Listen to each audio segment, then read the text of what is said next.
Appalling Lies and Inspirational Missives from Anglesey. Part 2. Article 11. A Conversation with a Proponent of Intelligent Democracy. June 2016. Titled, Did that sound as stupid going around inside your head as it did coming out of your mouth? It must have been during the European referendum that the thought first made itself obvious to me. It seemed that the entire country arrived at the polling booths in a state of dire confusion and great indecision.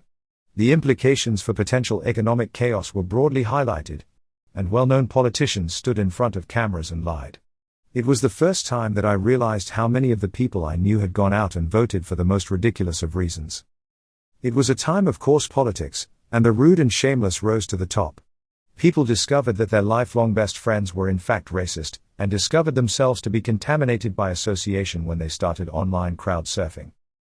I chose not to speak to anyone during that final week of campaigning, because I was honestly exhausted by my disappointment. I avoided humans and would only put a leaflet through a letterbox if there was no one in the garden or front room. I do not judge out of contempt or disregard for a contrary view. However, I couldn't help but feel embarrassed on behalf of people and what they were saying, and how it revealed their ignorance of facts. Stopping freedom of movement between the United Kingdom and Europe will not stop people from India and Pakistan visiting and staying in the country. I was advised by one lady up a ladder in Tradea Bay that she was voting to leave. However, she continued, "My daughter's the smart one, because she's voting to stay. Will anyone take my hand please, because I suddenly feel faint." Article 12. Watch out for the fifth horseman of the apocalypse, karma. Titled, Article in the Llangwythlog Community Magazine, Tatu T. Mawr. June 19, 2009. Canon Timothy B. Westlake, temporary vicar to the parish, both amused his congregation with his many tales of life as a former New Age traveler, and instigated many conversations among members of his congregation. While many were shocked at some of his revelations, many enjoyed the discussions of the more important issues he raised with them through analogy and allegory. The congregation missed his presence and warm, caring companionship when the church moved him to work in a more challenging parish in Cardiff. He is remembered as a kind and intriguing individual who brought the church up to date, and gave it relevance in this complex world. Canon Westlake said, "Evil deeds mount up against you. Sadly, good deeds do not seem to accrue as easily. Or is that me being greedy for attention and acknowledgement? I wonder. Maybe reward is rarely given in this world, and no evidence has yet been discovered to indicate that anyone on the other side has ever achieved a nice time because of their good deeds here. But we need to hang on to hope that our many prayers are being recorded, even if it feels that they are not being acted upon according to our expectations. People will acknowledge your good deeds and speak well of you. But does this result in accrual of good things, like money and good cooking utensils to enhance the quality of your life? As you grow older, you realize that bad deeds seem to generate more joy for their perpetrators. Being a nice person simply does not cut it anymore. The fifth horseperson is forever circling just out of view when bad deeds are being carried out. It must be the laziest apocalyptic horseperson of the lot, for it never seems to intervene, either way, and that is so disappointing for those of us who continue to await some kind of positive intervention. Way out there somewhere, bad deeds are being carried out and the karmic ducks should all be lining up against the wrongdoer, and yet the fifth horseman continues not to attend to its duties. I imagine it there, sat on its horse, rolling a cigarette, reading the Daily Mirror and contemplating its decline in stature and not being given a proper role like pestilence or war. Even mild confusion would probably be an improvement. Karma is so boring, because it hardly ever amounts to anything really. Karma will catch up with him or her, they say. No, of course it won't. It never does. A person catches up with him or herself by overindulging a predilection, but that's the biomechanics of life and nothing to do with any superstition or life intervening.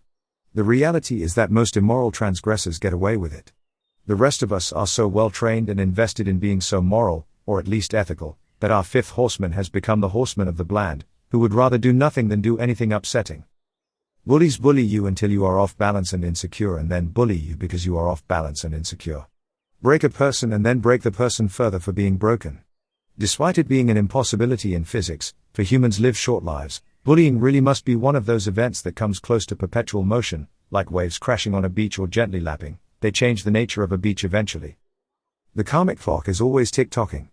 Compounding a 0.0001% error over a long period of time will eventually make it significant enough to skew and bring any system to collapse. Hopefully. It might even be better afterwards. Any systems generally built on greed and singularly designed to dominate for profit will eventually collapse. And who will be the first to recover and prosper? Article 13. Editorial in Chlorianeth Mon, 1973. Titled, Remember, your serious problem is someone else's currency. Trevor Morgan, now former editor, was sacked by Carnarvon Management after being arrested by police for smoking illicit substances in the workplace following an anonymous telephone tip-off. Mr. Morgan was subsequently found to be innocent of the charge, when it was discovered that it was the fumes of a burnt-out chicken and mushroom toast topper left unattended under the grill. Mr. Morgan was not returned to his post, and later found employment maintaining a Nant Gwinnett tractor. The nub of the conflict between Mr. Morgan and management seems to have been his insistence that the Anglesey weekly paper sustained an editorial bias against East European fishery policy. The editorial reads, "That's the problem with gossip, it has no power until you share it. And the minute you share it, then you have lost your position of power, and you're no one again. So, you go mining." Gossiping based on real facts is an impermanent state that becomes rapidly transmuted to mere whimsy as it transects the gossiping community. Everyone seeks to give it a twist of their own to feign secret knowledge, to maintain the attention of the audience. Gossip has never been an instrument of compassion. My father was an utterly decent, honest man, greatly missed, who despised disrespect shown toward others behind their backs. He particularly hated gossip. He described all gossip as dangerous, because in Freudian terms it always has an object and purpose. The object is generally a person, and the purpose is to undermine and damage. Some desperate humans take their power from wherever they can, no matter how insignificant it might seem to an outside observer. Like any family, we have our gossips, and I used to challenge my father to engage in an experiment with them, their ignorance of the experiment being the control component. I asked my father to make up an amusing fact not damaging to anyone, and then drop it casually into his conversation with the aforementioned gossips. It should only be mentioned once. My purpose was to see just how far that gossip went, and how much it would be transformed on its journey to wherever. Dad never did take up my offer, and I must be like him, because neither did I. Relationships can be fatally damaged by gossip. And I'm not much of a forgiver. Especially if it's information shared in confidence. Once a person realizes that a friend or colleague tends toward gossiping without restraint, then forever onwards all conversations become minefields with an expectation for the gravest disappointment. However, sometimes it is vitally important in some circles to know who you can and cannot trust. It therefore seems that the experiment I offered to my father is well worth trying, no matter how disappointed you are by the result. Why should you live with people of a lower moral code who cannot even recognize, let alone rise to your values? Article 14. Essay by William John, Clannon-Hennedale, growing up in Clannon-Hennedale in the 1950s. Stored in Llangefni archives on the Bryn Cefni industrial estate. Titled, When It Comes to the Milk of Human Kindness, the milk van doesn't stop at his house. It's quite true that ignorance can be quite useful in uncomfortable situations, because you miss all the observations and barbed commentary that might otherwise do injury to you. Yet for all its advantages, because of ignorance, you may miss out on nuance that might have value and enhance your broader understanding, both now and later on. Generally, it always pays to be aware of what's going on around you, especially when you are tired, since that's when you are at your most vulnerable. Being aware allows you to enjoy good conversation in warm company. You attend to what a companion is saying and, as we all know, extending the courtesy of listening and nodding appropriately can blunt the savage edge of an interaction before it occurs. You set the moral ground. Most people function naturally within this culturally defined space. Humor and laughter also soothe tempers and succeed in dissipating growing tension when pitched in anticipatory response. After all, not many chapel people indulge in fights in pub car parks. Most people imbibe the milk of human kindness at the family hearth. It is context-bound, and in the tougher communities it has a very rough and ready quality. In the community in which I grew up, they would stop pummeling you after a short while if you had put up a good fight. You would be helped to your feet and then congratulated on your ability to absorb punishment. The milk of human kindness is varied, and is clearly not only the property of the saintly. In fact, it has greater value in its roughest form, because it stands out against its immediate background. Contrariwise, The absence of the milk of human kindness is an indication of broad emotional blindness. Empathy is unknown to them, as a word or as a social tool. Their emotional lexicon is narrow, base, and underpinned by coldness, and no more than a cynically contrived facsimile. Apparently, according to them at least, the milk of human kindness is only accepted by the ignorant. However, being ignorant of emotions and being emotionally unintelligent, they both circle around each other, and eventually funnel down into isolation. I conclude. It is far more important to do important things, than just to be important. Article 15. A note alleged to have been written to Council Chair of Cwm Borough Council. Titled, I Exist. The note reads: When young men career around town in their souped-down Chevettes on Friday and Saturday evenings, their radios blaring incoherent music, it's all quite understandable as part of the mating ritual. It is also tolerable if no one ends up hurt. Broken hearts accepted. If all they are doing is driving around the town center, using up their precious petrol, then that's all right with me. I'm not one to deny them their mating games. I care more for their safety than their noisy exhaust systems that are probably worth more than their cars. A friend of mine used to work at a local petrol station, and was amused that most of the vehicular posturing of these weekend macho men was mostly fueled by fumes. He told me, they pop into the garage toward the evening's end and can only afford to buy a few pounds worth of petrol. Just enough to get them home. It's really sweet. For the remainder of the week they are hard-working individuals dreaming of their career and living frugal lives, saving up for petrol and polishing their cars. They mostly want to be important for one person. As long as they drive safely, I really like these guys. And then, there are people of limited intelligence who possess a deluded sense of their own importance. They have such a blind belief in their own abilities, that onlookers are frequently puzzled, and then entertained by their incompetence. For these idiots, narcissism is a Greek cheese. I have met such people, who have wept before me because they have not received an MBE from Her Majesty, no matter how little utility they exhibit for their communities. People who strive to achieve important things on behalf of their community are greeted with global warmth, and those who contrive similar accolades are met frigidly by those whose efforts they have stolen. The plain truth is that all we ever leave behind us are values to be picked up by our families. Hopefully. And we must hope that these transmitted values will make our communities gather around to embrace and nurture our children, the elderly and the vulnerable. Whatever memory that will persist of our good deeds, it will last barely 2 generations. Therefore, to do important is far superior to merely striving to pretend to be important. The former ensures respect and attention, while the latter inevitably attracts opprobrium and ridicule. I have had the misfortune of reading too many self-penned honors nomination forms, and can vouch that the perpetrator's ignorance of their narcissism and sense of unimportance equates to their knowledge of oranges. Article 16. Letter of Resignation to Council Chair of Cwm Borough Council. Titled, Don't Make the Mistake of Labeling Me Naive and Gullible, because I might just be too tired and truly disappointed to respond. The letter reads: Just because I don't respond to your words and statements, it shouldn't make you think you have a license to rearrange my life. Some humans really disappoint me. And I wonder how hard you must work to deny obvious truths about your appalling behavior and, anyway, with the knowledge of the truth that is so obvious to others, even begin to touch your self-belief. Probably not. Maybe you inhabit that fairy tale land where everyone says, as you believe, so shall it be. And you hate your colleagues for buggering up the so shall it be bit. Please leave me out of your pathway to glory. I just want to garden and to cook, until I can make a silky smooth pea soup that doesn't look like it's got toothsome amphibians in there somewhere. I want to cook until I have a lightness of touch and nuance. Something you will never have in any part of your being. Lightness of touch is everything in life, and ham-fisted contrivances collapse far too quickly to yield anything worth learning.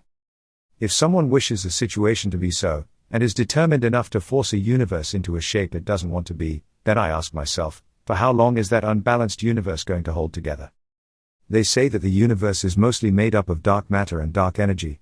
The manufactured version is mostly held together by brown matter and ignorance. Please have the nous to realize that I am not interested, and I only listen to your garbage because I was brought up not to say nasty things. Especially to idiots. I have discovered that allowing someone to believe that they have succeeded in dominating me can easily be undermined by my dedicated indifference. This adage can be rewritten as, does this idiot really believe I've fallen for his crap? Yours. Most sincerely. Article 17. Part of letter of complaint to company chair from Mr. Trevor Phillips, former chief engineer, Holy Island Ferries.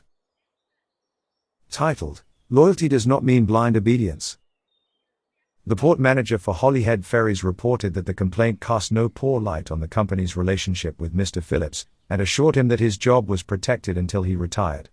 The Stranraer Food Preparation Unit was looking forward to greeting him as its under-manager. The letter reads, The last person I will ever be obedient to, passed away a short while ago. To that person I was both loyal and obedient. Those two products of being brought up well are a consequence of love and respect. I can discern no difference between loyalty and obedience in that relationship. It was the way I was brought up. I can count the number of times I was punished as a child, for they were extraordinarily rare events. Both my parents were passionate in their affection for their children, and equally compassionate in their care of the vulnerable in their community and in their friendships. There were 2 broken windows, telling my older brother to get stuffed and swearing in front of a vicar and embarrassing my parents. I think that I had my leg smacked 3 times and my arm grabbed in an iron grip once. That was to shut me up while my mother continued to talk to the vicar as if nothing untoward and awful had been uttered by her 5-year-old son. The most grievous punishment of all was the look of injury and disappointment on my parents' faces. I was an extremely hyperactive child, and occasionally, on the grounds of exhaustion and faltering mental health, my mother was obliged to grab me and push me into an old GPO telephone kiosk, and lean on the door as she struggled to catch her breath. I know me, and I fully support her actions. These days I would be labeled with a disorder that supports the profits of the pharmaceutical industry. However, in those days, other than temporary residence in the odd telephone kiosk, I was just sent out to play football from first light until last. That usually worked. Love and respect flowed freely. If I was asked to do something, I just did it. I was once employed by a boss who accused me of a distinct lack of respect for him. I do not respect bullies, and I believe that was something I'd learned at home, and it's something I just cannot hide in my demeanor, despite being taught good manners. It is a common truth that bullies always seek to oppress people into obedience. Invariably because of their own inadequacies and fears. If a person does not demonstrate immediate and regular obedience, then it is a demonstration of disloyalty. I have only been disloyal a few times in my life, and that disloyalty was to friends, and it was in the emotional confusion and turmoil of childhood. Each act remains an individual, well-analyzed and frequently visited wound I bear to this day. Some barbed memories come visit me now and then, out of a vengeful spite of self-punishment born of a good upbringing. More so these days, I am only ever obedient to those who perform good deeds. On the other hand, I am more than willing to demonstrate a very public disloyalty to anyone whose insecure ego erroneously marries together loyalty and obedience, as if they are one and the same. Article 18. Letter from Canon Edward of Lower Bedorgan Parish to his brother, the Bishop of Bangor, Easter 1885. Titled, No, I am not confused, and I did not say I am Manuel. I said I am unwell. Why are you working so hard to not acknowledge that? Canon Edward continued his role for a number of years before retiring from the church, and taking up a more lucrative role as a teacher and priest at a private school in Conway. No records have been discovered that might indicate he was ever reconciled with his brother. The letter reads, I am not trying to avoid work through feigned illness. This is not about you, although I do question your motivation. Just how dependent on me are you really? What is this all about? Who is this about, I ask? I know that I do not enjoy this disregard that you seem intent on directing toward me. I am honest, and if I tell you I am unwell, then I am unwell. I no longer need to know your motivation, and I recognize it for what it is, your fear. I return to the question of our lives. Who is dependent on whom here? I have noticed your elephant, as have all thos others close to you, so please take it with you when you leave. Why do you insist on misinterpreting my words to contrive meanings and focus an auditor's eye on all that I do to find errors and ignore the successes? This is a dying relationship. For all your machinations, you choose not to see that you are intent on beating down creativity and contrasting personality to be obedient to a limited imagination. I am desperately waiting for an opportunity to divorce you, and leave you behind devoid of my skills and abilities because you exhaust me in all that I do. I may never marry for fear of arguments. I may no longer possess the vocabulary nor stamina to pursue disputes to their ragged and pointless conclusions.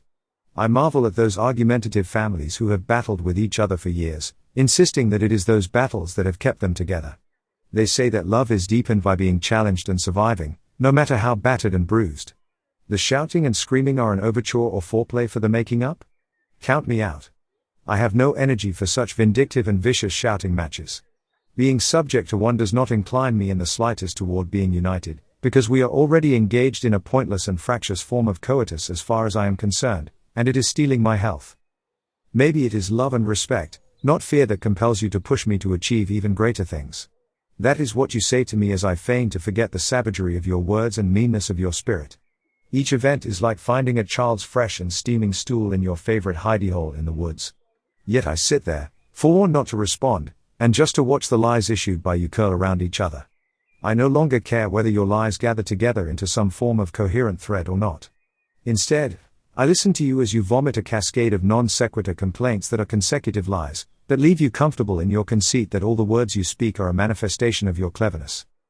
My diffidence has created this monster to satisfy my need for an illegitimate excuse not to reach out, to step out into the unexpected and intimate challenges of the unknown. This relationship is based on a foundation of fear.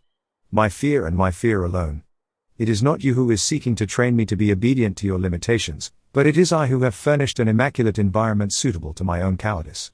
I have blocked all the exits, and like a fool I have decided that my only hope of escape will have to be an external intervention. However, heaven must be bored with my cowardice. I'm not unwell. I am Manuel, a creature construed by your constant undermining to enable my fear to thrive. Article 19. An extract taken from a sermon given by Edward, the Bishop of Bangor's brother, before resigning his post as canon. May 1888. Titled, Engage with the Theory of Elsewhere. It reads thus. Be busy being elsewhere exactly where you are right now. Your heart will recognize your elsewhere. Now and then, each one of us should seek out our elsewhere. There, the mind is liberated to wander pastures new when it allows itself to be freed from the familiar, embracing the significant peace we all crave. A mind and heart can be regenerated light and healthy once again. And elsewhere is where we stop thinking along accustomed tracks, and investigate side streets forgotten in the blandness of mere existence, nurtured by living in a trap fashioned by our obedience to our insecurities. The familiar is where we have placed our security and locked out our sense of adventure, lest we lose what we have been persuaded is important. I have one well-defined elsewhere during my week, and that is a hot bath, a book, and time on a Saturday afternoon. Thoughts may come for a sermon, or they may not. It is incidental to the relaxation and not coincidental. Elsewhere is an odd plate of food and discovering a familiar face anew with an unsuspected smile attached. Elsewhere is a barrage of smiles and an amnesia of frowns and grimaces. There is no choice in the elsewhere other than to accept difference and embrace moments of surprise and honest delight. Elsewhere is where we rediscover the familiar that we placed to one side, and hope to re-engage before we become too old. Elsewhere is an unknown familiar, one that our heart recognizes without being able to articulate its name. To each elsewhere we attach an emotion that becomes its name, and we accept rather than investigate further, lest old thinking habits corrupt what is serendipitous. The familiar reinforces the hard wiring of issues and concerns that diminish the spirit's desire for happiness. Familiar references trigger habitual and damaging memories and mind paths to despondency, which is why holidays and visits to new places reveal completely new references, that are opportunities to establish new pathways in our thinking, to reinforce new self-enhancing emotions. The unfamiliar is an elsewhere in itself, and should be embraced. Leaving here for elsewhere is a yearning that gnaws at our daily existence, because we know we will once again find those things about ourselves that we long for. In the meantime, while we stay, the familiar melds into blandness. If your home is not your elsewhere, then move on. If your friends are not your elsewhere, then leave. Seeking elsewhere is a journey, and you must not settle for anywhere and nowhere. Invest in being elsewhere, and remove yourself from the familiar that sours your spirit. To start again is to be elsewhere. Such is the temporal irony, that you should be very much aware, that time is forever running out. Article 20.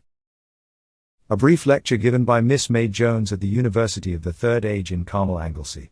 At the age of 74 in March 2003. Titled, A Leaky Head Conversation.